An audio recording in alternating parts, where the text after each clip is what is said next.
ಸರ್ಕಾರ ಕೊಟ್ಟಿರೋ ಪಂಚ ಗ್ಯಾರಂಟಿ ಇರ್ಬೋದು, ಇತರೆ ಸರ್ಕಾರ ಕಾರ್ಯಕ್ರಮಗಳು ಜನರ ಮೇಲೆ ತುಂಬಾ ಪ್ರಭಾವ ಬೀರಿದೆ ಅಂತ ನನಗೆ ಅನಿಸ್ತಾ ಇದೆ. ನಮ್ಮ ಕ್ಯಾಂಡಿಡೇಟ್ ಗೆದ್ದೆ ಶಾಮನೂರು ಶಿವಶಂಕರಪ್ಪನವ್ರು ಮಾಡಿರ್ತಕ್ಕಂಥ ಸಾಧನೆಗಳು, ದಾವಣಗೆರೆಯನ್ನ ಆ ಕಾಲದಲ್ಲಿ ಮ್ಯಾಂಚೆಸ್ಟರ್ ಅಂತಂದಿತ್ತು, ಅದನ್ನ ತೆಗೆದು ಎಜುಕೇಶನ್ ಹಬ್ ಮಾಡಿದ್ದಾರೆ. ನಾವು 30,000 ಲೀಡಿಂಗ್ ನಲ್ಲಿ ಗೆಲ್ತೀವಿ. ಯಾರು ಹೊರಗಿನವ್ರು ಬಂದು ಇನ್ಫ್ಲೂಯೆನ್ಸ್ ಮಾಡಕ್ ಆಗೋದಿಲ್ಲ. ಅದರಲ್ಲೂ ಅಲ್ಪಸಂಖ್ಯಾತರ ಹಿತ ಕಾಪಾಡ್ತಕ್ಕಂಥ ಜವಾಬ್ದಾರಿ ಕಾಂಗ್ರೆಸ್ ಹೊತ್ಕೊಂಡಿದೆ ಅಂತ ನನಗೆ ಅನಿಸ್ತದೆ.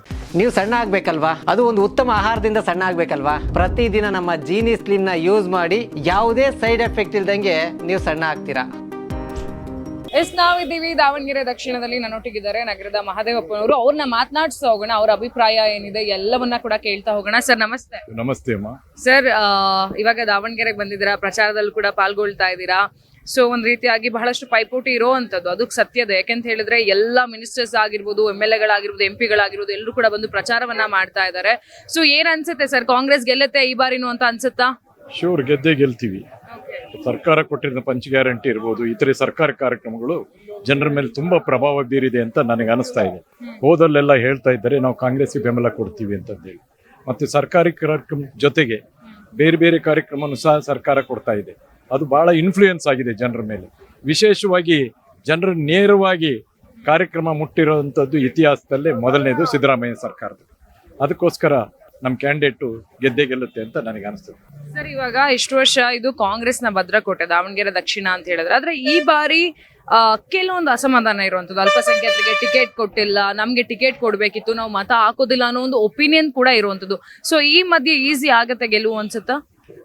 ಕಾಲದಲ್ಲಿ ನಾಯಕತ್ವದ ಪೈಪೋಟಿ ಎಲ್ಲಾ ಕಡೆನೂ ಇದ್ದೇ ಇರುತ್ತೆ.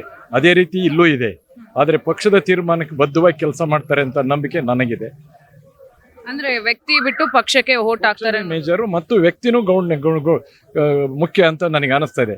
ಯಾಕೆಂದ್ರೆ ಶಾಮನೂರು ಶಿವಶಂಕರಪ್ಪನವ್ರು ಮಾಡಿರ್ತಕ್ಕಂಥ ಸಾಧನೆಗಳು, ಮಲ್ಲಿಕಾರ್ಜುನ್ ಮಾಡಿರ್ತಕ್ಕಂಥ ಈ ದಾವಣಗೆರೆಯನ್ನ ಆ ಕಾಲದಲ್ಲಿ ಮ್ಯಾಂಚೆಸ್ಟರ್ ಅಂತಂದಿತ್ತು, ಅದನ್ನ ತೆಗೆದು ಇವತ್ತೇನು ಮಾಡಿದ್ದಾರೆ ಹೇಳಿ, ಎಜುಕೇಶನ್ ಹಬ್ ಮಾಡಿದ್ದಾರೆ.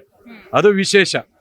ಇಡೀ ರಾಷ್ಟ್ರದಿಂದ ಇಲ್ಲಿ ಬರ್ತಾರೆ, ಅಂತಾರಾಷ್ಟ್ರೀಯ ಮಟ್ಟದಿಂದ ಜನ ಇಲ್ಲಿ ಓದಕ್ಕೆ ಬರ್ತಾರೆ ಅಂತ ಹೇಳಿದ್ರೆ ನಮ್ಮ ಕಾಂಗ್ರೆಸ್ನವ್ರ ಸಾಧನೆ, ಆದರೂ ಶಾಮನೂರು ಶಿವಶಂಕರ ಫ್ಯಾಮಿಲಿ ಮಾಡಿರ್ತಕ್ಕಂಥ ಸಾಧನೆ ದೊಡ್ಡದು ಅಂತ ನನಗೆ ಅನಿಸ್ತಾ ಇದೆ. ಸರಿ, ಎಷ್ಟು ವೋಟ್ ಮಾರ್ಜಿನಲ್ ಗೆಲ್ಬಹುದು ಸಮರ್ಥನವರು ಅನ್ಸುತ್ತೆ? ನಾವು 30,000 ಲೀಡಿಂಗ್ ನಲ್ಲಿ ಗೆಲ್ತೀವಿ. ಹೌದೌದು, ನಂಬಿಕೆ ಇದೆ. ನಾವು ಹೋದಲ್ಲೆಲ್ಲ, ನಾನು ಕಾಡಾ ಚೇರ್ಮನ್ ಆಗಿದ್ದೆ ಭದ್ರಾ ಅಚ್ಚುಕಟ್ಟು ಪ್ರಾಧಿಕಾರದ. ಆವಾಗ ನೀರಾವರಿ ಇಲ್ಲಿ ನೀರಿನ ಕೊರತೆ ಆದಂಥ ಸಂದರ್ಭದಲ್ಲಿ ಸಮರ್ಪಕವಾಗಿ ನಿರ್ವಹಣೆ ಮಾಡಿದ್ದೆ. ಹಾಗಾಗಿ ನಾನು ಹೋದಲ್ಲೆಲ್ಲ ಹೇಳ್ತಾ ಇದ್ದಾರೆ, ನಾವು ಕಾಂಗ್ರೆಸ್ಸಿಗೆ ವೋಟ್ ಹಾಕ್ತೀವಿ, ನೀವೆಲ್ಲ ಸಮರ್ಪಕವಾಗಿ ಆಡಳಿತ ಮಾಡುವಂಥ ಜನ, ಆದ್ದರಿಂದ ಕಾಂಗ್ರೆಸ್ಸಿಗೆ ವೋಟ್ ಹಾಕ್ತೀವಿ, ಬಿಜೆಪಿ ಬೇಡ ಅಂತ ಜನ ತೀರ್ಮಾನ ಮಾಡಿದ್ದಾರೆ. ಈಗ ಬಿಜೆಪಿ ಕಾಂಗ್ರೆಸ್ ನಡುವೆ SDPIಗೆ ವೋಟ್ ಸ್ಪ್ಲಿಟ್ ಆಗುತ್ತೆ ಅನ್ಸಲ್ವಾ? ಯಾರು ಹೊರಗಿನವ್ರು ಬಂದು ಇನ್ಫ್ಲೂಯೆನ್ಸ್ ಮಾಡಕ್ ಆಗೋದಿಲ್ಲ. ಸ್ಥಳೀಯ ನಾಯಕರೇ ಮುಖ್ಯನೇ ಹೊರತಾಗಿ ಹೊರಗಿನ ನಾಯಕರು ಏನು ಪ್ರಭಾವ ಬೀರಲಿಕ್ಕೆ ಸಾಧ್ಯತೆ ಇಲ್ಲ. ಸಮುದಾಯದ ಮೇಲೆ ಹಿಡಿತಾ ಇರತಕ್ಕಂಥದ್ದು, ಅದರಲ್ಲೂ ಅಲ್ಪಸಂಖ್ಯಾತರ ಹಿತ ಕಾಪಾಡ್ತಕ್ಕಂಥ ಜವಾಬ್ದಾರಿ ಕಾಂಗ್ರೆಸ್ಸೇ ಹೊತ್ಕೊಂಡಿದೆ ಅಂತ ನನಗೆ ಅನಿಸ್ತದೆ. ಆದ್ದರಿಂದ ಸಾಮೂಹಿಕವಾಗಿ ಅವರು ಕಾಂಗ್ರೆಸ್ಸಿಗೆ ಬೆಂಬಲ ಕೊಡ್ತಾರೆ ಅಂತ ನನಗೆ ಅನಿಸುತ್ತೆ. Yes sir, thank you so much. ಕೇಳಿದ್ರಲ್ಲ, ನಗರದ ಮಹದೇವಪ್ಪನವ್ರು ಮಾತನಾಡ್ತಾ ಇದ್ರು. ಅವರು ಕೂಡ ಹೇಳ್ತಾ ಇದ್ದಾರೆ, ಇಲ್ಲ ಕಾಂಗ್ರೆಸ್ ಗೆಲ್ಲುತ್ತೆ, ಅಂದ್ರೆ ವ್ಯಕ್ತಿಗಿಂತ ಪಕ್ಷವನ್ನ ನೋಡ್ತಾರೆ ಜನ ಅನ್ನೋ ಒಂದು ಮಾತನ್ನ ಕೂಡ ಹೇಳ್ತಾ ಇದ್ದಾರೆ. ಸೊ ಇದೇ ರೀತಿಯಾಗಿ ದಾವಣಗೆರೆ ದಕ್ಷಿಣ ಉಪಚುನಾವಣೆಯ ಪ್ರತಿಯೊಂದು ಅಪ್ಡೇಟ್ನ ಕೊಡ್ತಾ ಹೋಗ್ತೀವಿ. ನೋಡ್ತಾ ಇರಿ ಕರ್ನಾಟಕ ಟಿವಿ, ಇದು ಕನ್ನಡಿಗರ ಧ್ವನಿ. ನಾನು ನಿಮ್ಮ ರಂಜಿತಾ ರೇವಣ್ಣ.